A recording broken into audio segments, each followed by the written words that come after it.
But let's begin with the sad story. Flags are flying at half-mast in Ghana after the death of its ministers of defense and the environment and 6 others who were involved in a helicopter crash in the country's southern Ashanti region. The crash involved a Z-9 helicopter belonging to the Ghana Armed Forces, which lost contact during a flight from Accra to Obuasi. The aircraft was carrying 5 passengers and 3 crew members when it went down.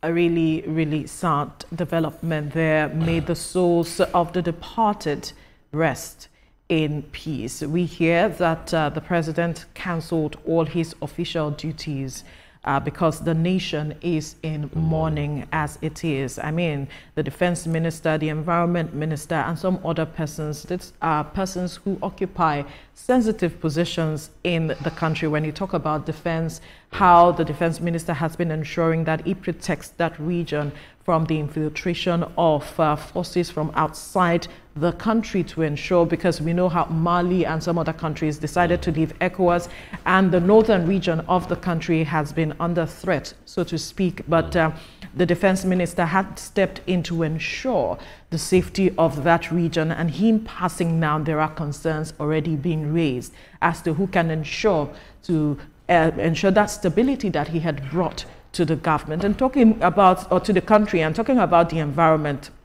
we've been seeing some work being done by the Minister of the Environment. We know that when we're talking about the rains, some parts of Ghana is often flooded, but we have seen some level of work being done by the Minister for the Environment. It's really, really a sad one for the country. Yes, it's sad for the country because of the caliber of people that died, and it's sad for human beings that people at their prime, doing good work for their country would just die suddenly. Yeah. Anybody will feel the pain, and my heart goes out to their families. Yeah. And my heart really goes out to their families, because it's like daddy went out to work today, and then the next thing you hear is that he's dead. It's really, really sad.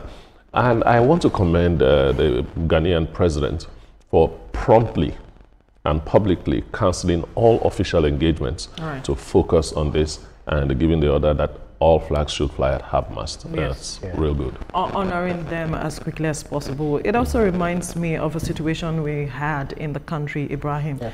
I think some years ago, either 2 years ago. Yeah, yes, when our also defense minister also passed in a helicopter crash. I mean, it's really sad where people are on the front lines trying to ensure the safety of a country, and here you are hearing that they have passed. But let's get your perspective on this.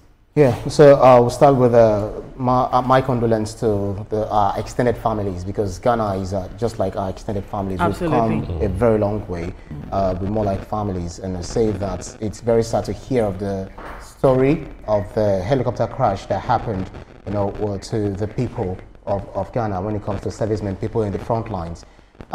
This is something that some people might want to blame maybe they didn't do the due diligence when it comes to ensuring that the helicopter was ensured that, that they ensure safety before they get on the air, get into the air, flying. But this is something that has happened. She just reminded us of what happened in 2023, where we lost our own defense minister. And it also happened in Iran. Even a president, Ibrahim Raisi, also, his helicopter also crashed, due to weather conditions, heading to Azerbaijan, somewhere around there.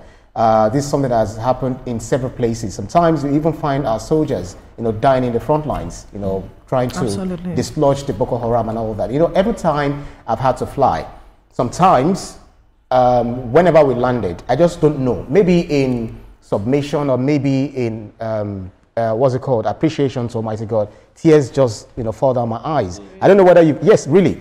Because you are suspended for several hours in the air, and you do not know, anything can happen, human error, whatever.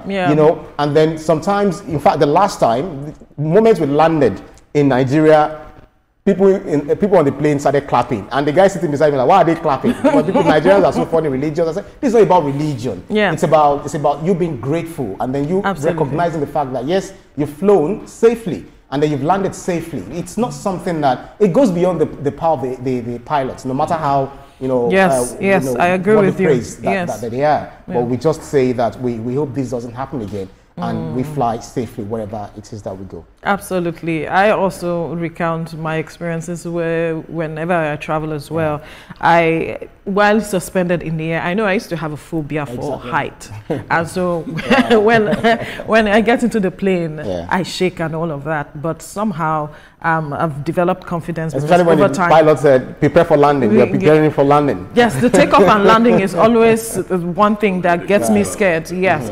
But then it has been smooth all the while. While you prepare to go to wherever it is you're going, you're looking forward to reaching there, and unfortunate incidents happen like this. It's really sad. My heart really goes out to the families of these persons that even no matter what the government does, these persons are gone, and you cannot necessarily ensure closure. But I believe that the government will do the needful to ensure that they honor these persons in the way they deserve because of the work they have done for the country. And you see the way you talked about the good work that the Minister of Defense in Ghana has been doing. That's why I say it doesn't matter who you are, what position you occupy when you're alive. Just leave a good legacy. Make your life count. When you leave, there should be good stories that could be told about you. Absolutely. Ghana has lost two very important people, unfortunately. It was even said that he was writing a book in honor of the late John Atta Mills, talking about democracy and all of that. And here we are. He has passed also to join the former president. I hope that someone also takes that opportunity to write about the work he has done while he was alive. It's really sad. But like you have said, Etoma, imprinting your footprint on the sands of time, it's critical. No matter how short it is, it's important that the needful is done. But we condole with Ghana and the families of these persons. Once again, may their souls rest in peace. We'll take a breather now. When we return, it will be time for the newspaper review. Stay with us.